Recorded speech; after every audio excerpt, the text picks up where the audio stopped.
Chapter 21. A great change had taken place in the Rue de Hanovre.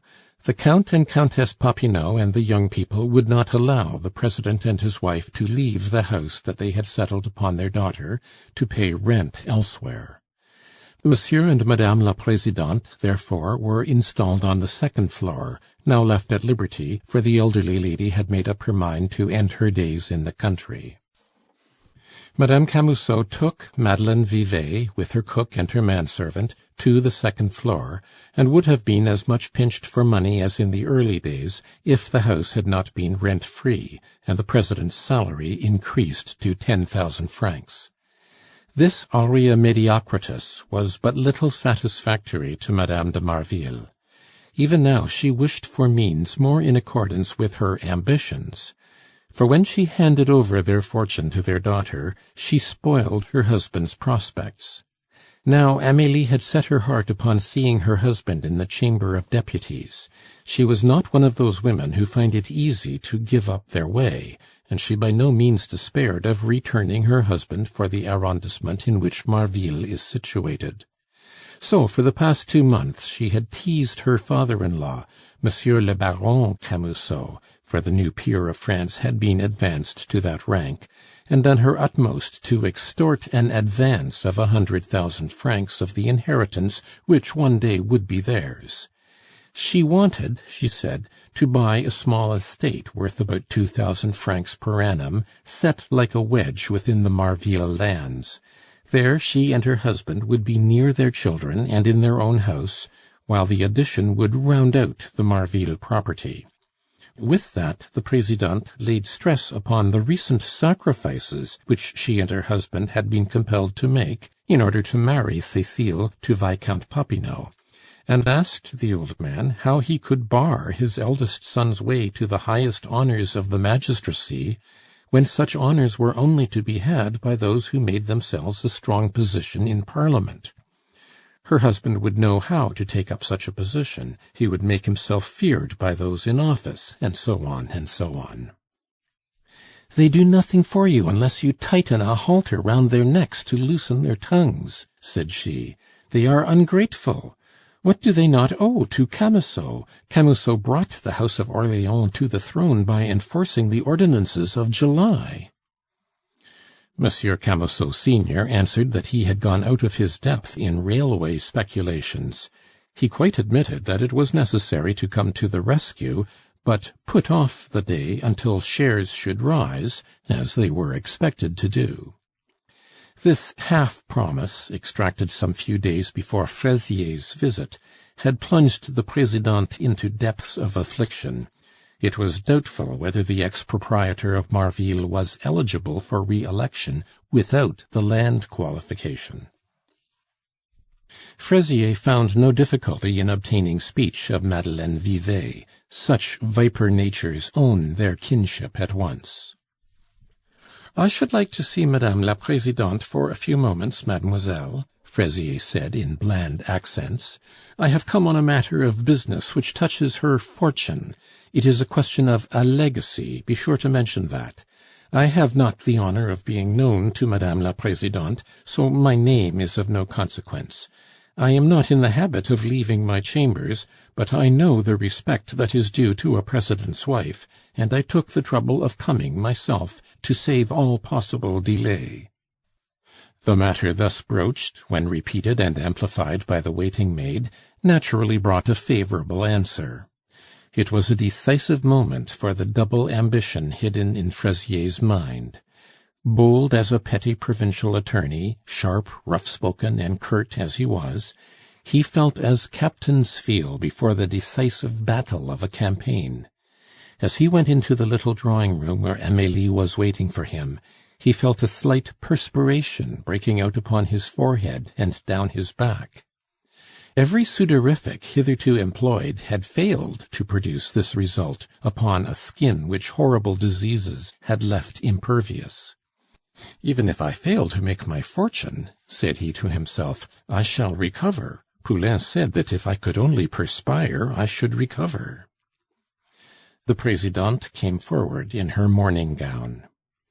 "Madame," said Fraisier, stopping short to bow with the humility by which officials recognize the superior rank of the person whom they address. "Take a seat, monsieur," said the Presidente. She saw at a glance that this was a man of law. "Madame la Presidente, if I take the liberty of calling your attention to a matter which concerns Monsieur le President, it is because I am sure that Monsieur de Marville, occupying as he does a high position, would leave matters to take their natural course, and so lose 700,000 or 800,000 francs. A sum which ladies, who in my opinion have a far better understanding of private business than the best of magistrates, a sum which ladies, I repeat, would by no means despise." "You spoke of a legacy?" interrupted the lady, dazzled by the wealth, and anxious to hide her surprise. Amélie de Marville, like an impatient novel reader, wanted the end of the story. "Yes, madame, a legacy that you are like to lose. Yes, to lose altogether. But I can, that is, I could recover it for you, if—" "Speak out, monsieur." Madame de Marville spoke frigidly, scanning Fraisier as she spoke with a sagacious eye. "Madame, your eminent capacity is known to me. I was once at Mantes. Monsieur Leboeuf, President of the Tribunal, is acquainted with Monsieur de Marville, and can answer inquiries about me." The Presidente's shrug was so ruthlessly significant that Fraisier was compelled to make short work of his parenthetic discourse. "So distinguished a woman will at once understand why I speak of myself in the first place. It is the shortest way to the property." To this acute observation the lady replied by a gesture. Fraisier took the sign for a permission to continue. "I was an attorney, madame, at Mantes. My connection was all the fortune that I was likely to have. I took over Monsieur Levroux's practice. You knew him, no doubt?" The Presidente inclined her head. "With borrowed capital and some 10,000 francs of my own, I went to Mantes. I had been with Desroches, one of the cleverest attorneys in Paris. I had been his head clerk for 6 years. I was so unlucky as to make an enemy of the attorney for the Crown at Mantes, Monsieur Olivier Vinet. Son of the Attorney General, yes, madame. He was paying his court to a little person." "Whom?" "Madame Vatinelle." "Oh, Madame Vatinelle. She was very pretty, and very, when I was there—" "She was not unkind to me, inde irae," Fraisier continued.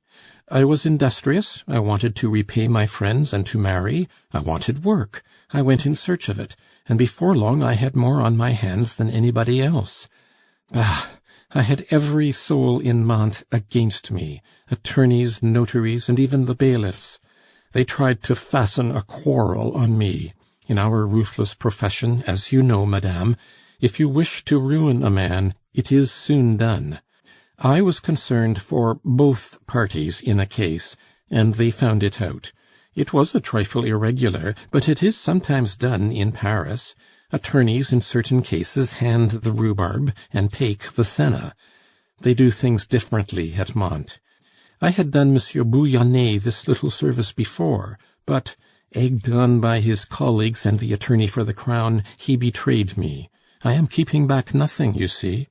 There was a great hue and cry about it. I was a scoundrel. They made me out blacker than Marat, forced me to sell out, ruined me, and I am in Paris now.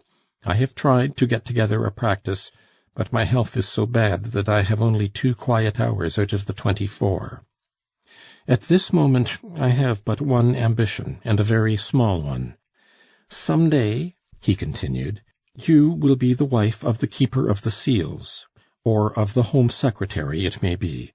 But I, poor and sickly as I am, desire nothing but a post in which I can live in peace for the rest of my life, a place without any opening in which to vegetate.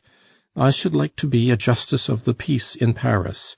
It would be a mere trifle for you and Monsieur le Président to gain the appointment for me, for the present keeper of the seals must be anxious to keep on good terms with you. And that is not all, madame," added Fraisier. Seeing that Madame de Marville was about to speak, he cut her short with a gesture. "I have a friend, the doctor in attendance on the old man who ought to leave his property to Monsieur le Président. We are coming to the point, you see. The doctor's cooperation is indispensable, and the doctor is precisely in my position. He has abilities, he is unlucky. I learned through him how far your interests were imperilled, for even as I speak all may be over, and the will disinheriting Monsieur le Président may have been made. This doctor wishes to be head surgeon of a hospital or of a government school. He must have a position in Paris equal to mine. Pardon me if I have enlarged on a matter so delicate, but we must have no misunderstandings in this business. The doctor is, besides, much respected and learned. He saved the life of the Comtesse Popinot's great-uncle, Monsieur Pillerault. Now, if you are so good as to promise these 2 posts, the appointment of Justice of the Peace and the sinecure for my friend, I will undertake to bring you the property almost intact. Almost intact, I say, for the cooperation of the legatee and several other persons is absolutely indispensable, and some obligations will be incurred. You will not redeem your promises until I have fulfilled mine." The Présidente had folded her arms, and for the last minute or two sat like a person compelled to listen to a sermon. Now she unfolded her arms and looked at Fraisier as she said, "Monsieur, all that you say concerning your interests has the merit of clearness, but my own interests in the matter are by no means so clear." "A word or two will explain everything, madame. Monsieur le Président is Monsieur Pons' first cousin once removed, and his sole heir. Monsieur Pons is very ill. He is about to make his will, if it is not already made, in favor of a German, a friend of his named Schmucke, and he has more than 700,000 francs to leave. I hope to have an accurate valuation made in 2 or 3 days." "If this is so," said the Présidente, "I made a great mistake in quarreling with him and throwing the blame," she thought aloud, amazed by the possibility of such a sum. "No, madame. If there had been no rupture, he would be as blithe as a lark at this moment, and might outlive you and Monsieur le Président and me. The ways of Providence are mysterious. Let us not seek to fathom them," he added, to palliate to some extent the hideous idea. "It cannot be helped. We men of business look at the practical aspects of things. Now you see clearly, madame, that Monsieur de Marville, in his public position, would do nothing, and could do nothing, as things are. He has broken off all relations with his cousin. You see nothing now of Pons, you have forbidden him the house. You had excellent reasons, no doubt, for doing as you did. But the old man is ill, and he is leaving his property to the only friend left to him. A president of a court of appeal in Paris could say nothing under such circumstances if the will was made out in due form. But between ourselves, madame, when one has a right to expect 700,000 or 800,000 francs, or 1,000,000 it may be, how should I know, it is very unpleasant to have it slip through one's fingers, especially if one happens to be the heir at law. But, on the other hand, to prevent this, one is obliged to stoop to dirty work, work so difficult, so ticklish, bringing you cheek by jowl with such low people, servants and subordinates, and into such close contact with them too, that no barrister, no attorney in Paris could take up such a case. What you want is a briefless barrister, like me, said he, a man who should have real and solid ability, who has learned to be devoted, and yet, being in a precarious position, is brought temporarily to a level with such people. In my arrondissement I undertake business for small tradespeople and working folk. Yes, madame, you see the straits to which I have been brought by the enmity of an attorney for the crown, now a deputy public prosecutor in Paris, who could not forgive me my superiority. I know you, madame, I know that your influence means a solid certainty, and in such a service rendered to you, I saw the end of my troubles and success for my friend, Dr. Poulain." The lady sat pensive during a moment of unspeakable torture for Fraisier. Vinet, an orator of the Centre, Attorney General, Procureur Général, for the past 16 years, nominated half a score of times for the chancellorship, the father, moreover, of the attorney for the crown at Mantes, who had been appointed to a post in Paris within the last year, Vinet was an enemy and a rival for the malignant Présidente. The haughty Attorney General did not hide his contempt for President Camusot. This fact Fraisier did not know and could not know. "Have you nothing on your conscience but the fact that you were concerned for both parties?" asked she, looking steadily at Fraisier. "Madame la Présidente can see Monsieur Leboeuf. Monsieur Leboeuf was favorable to me." "Do you feel sure that Monsieur Leboeuf will give Monsieur de Marville and Monsieur le Comte Popinot a good account of you?" "I will answer for it, especially now that Monsieur Olivier Vinet has left Mantes, for between ourselves, good Monsieur Leboeuf was afraid of that crabbed little official. If you will permit me, Madame la Présidente, I will go to Mantes and see Monsieur Leboeuf. No time will be lost, for I cannot be certain of the precise value of the property for 2 or 3 days. I do not wish that you should know all the ins and outs of this affair. You ought not to know them, Madame la Présidente. But is not the reward that I expect for my complete devotion a pledge of my success?" "Very well.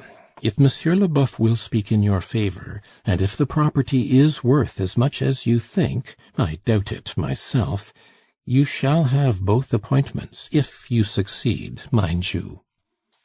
"I will answer for it, madame. Only you must be so good as to have your notary and your attorney here when I shall need them. You must give me a power of attorney to act for Monsieur le Président, and tell those gentlemen to follow my instructions and to do nothing on their own responsibility." "The responsibility rests with you," the Présidente answered solemnly. "So you ought to have full powers." "But is Monsieur Pons very ill?" she asked, smiling. "Upon my word, madame, he might pull through, especially with so conscientious a doctor as Poulain in attendance, for this friend of mine, madame, is simply an unconscious spy, directed by me in your interests. Left to himself, he would save the old man's life, but there is some one else by the sick bed, a portress, who would push him into the grave for 30,000 francs. Not that she would kill him outright. She will not give him arsenic, she is not so merciful. She will do worse. She will kill him by inches, she will worry him to death day by day. If the poor old man were kept quiet and left in peace, if he were taken into the country and cared for and made much of by friends, he would get well again. But he is harassed by a sort of Madame Évrard. When the woman was young, she was one of the 30 belles écaillères, famous in Paris. She is a rough, greedy, gossiping woman. She torments him to make a will and to leave her something handsome, and the end of it will be induration of the liver. Calculi are possibly forming at this moment, and he has not enough strength to bear an operation. The doctor, noble soul, is in a horrible predicament. He really ought to send the woman away." "Why, then, this vixen is a monster!" cried the lady in thin, flute-like tones. Fraisier smiled inwardly at the likeness between himself and the terrible Présidente. He knew all about those suave modulations of a naturally sharp voice. He thought of another president, the hero of an anecdote related by Louis XI, stamped by that monarch's final praise.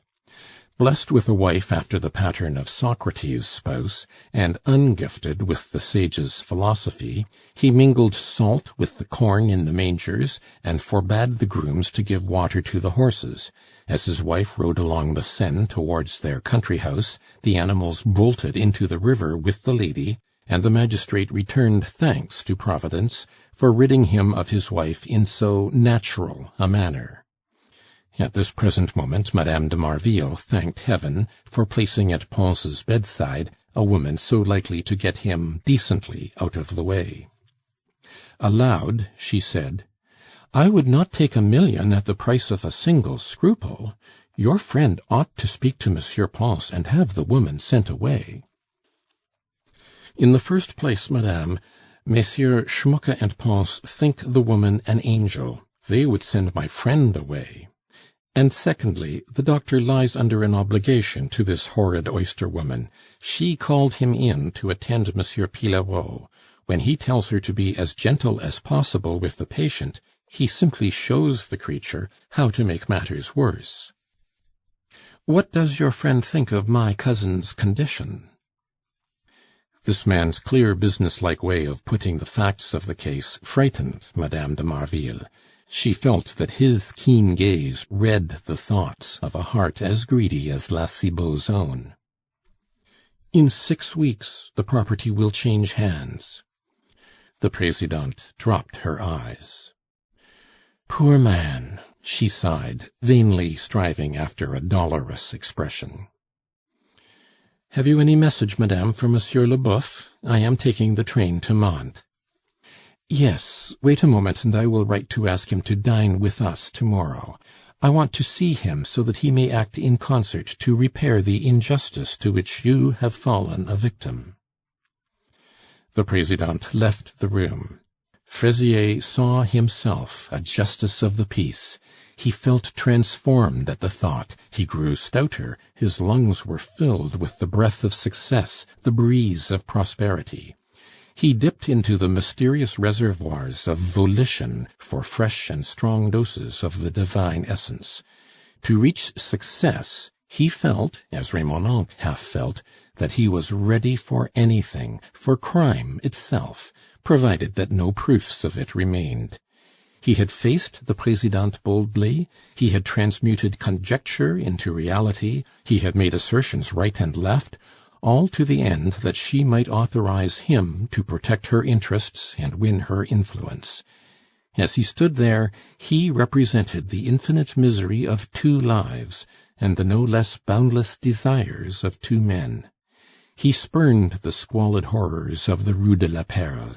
He saw the glitter of 1,000 crowns in fees from La Cibot, and 5,000 francs from the Presidente. This meant an abode such as befitted his future prospects. Finally, he was repaying Dr. Poulain. There are hard, ill-natured beings, goaded by distress or disease into active malignity, that yet entertain diametrically opposed sentiments with a like degree of vehemence. If Richelieu was a good hater, he was no less a good friend. Fraisier, in his gratitude, would have let himself be cut in two for Poulain. So absorbed was he in these visions of a comfortable and prosperous life, that he did not see the Presidente come in with the letter in her hand, and she, looking at him, thought him less ugly now than at first. He was about to be useful to her, and as soon as a tool belongs to us, we look upon it with other eyes. "Monsieur Fraisier," said she, "you have convinced me of your intelligence, and I think that you can speak frankly." Fraisier replied by an eloquent gesture. "Very well," continued the lady. "I must ask you to give a candid reply to this question. Are we, either of us, Monsieur de Marville or I, likely to be compromised, directly or indirectly, by your action in this matter?" "I would not have come to you, madame, if I thought that some day I should have to reproach myself for bringing so much as a splash of mud upon you, for in your position a speck the size of a pin's head is seen by all the world. You forget, madame, that I must satisfy you if I am to be a justice of the peace in Paris. I have received one lesson at the outset of my life. It was so sharp that I do not care to lay myself open to a second thrashing. To sum it up in a last word, madame, I will not take a step in which you are indirectly involved without previously consulting you." "Very good. Here is the letter. And now I shall expect to be informed of the exact value of the estate." "There is the whole matter," said Fraisier shrewdly, making his bow to the Presidente with as much graciousness as his countenance could exhibit. "What a providence!" thought Madame Camusot de Marville. "So I am to be rich. Camusot will be sure of his election if we let loose this Fraisier upon the Bolbec constituency. What a tool!" "What a providence!" Fraisier said to himself as he descended the staircase. "And what a sharp woman Madame Camusot is! I should want a woman in these circumstances. Now, to work!" And he departed for Mantes to gain the good graces of a man he scarcely knew. But he counted upon Madame Vatinelle, to whom, unfortunately, he owed all his troubles. And some troubles are of a kind that resemble a protested bill while the defaulter is yet solvent, in that they bear interest.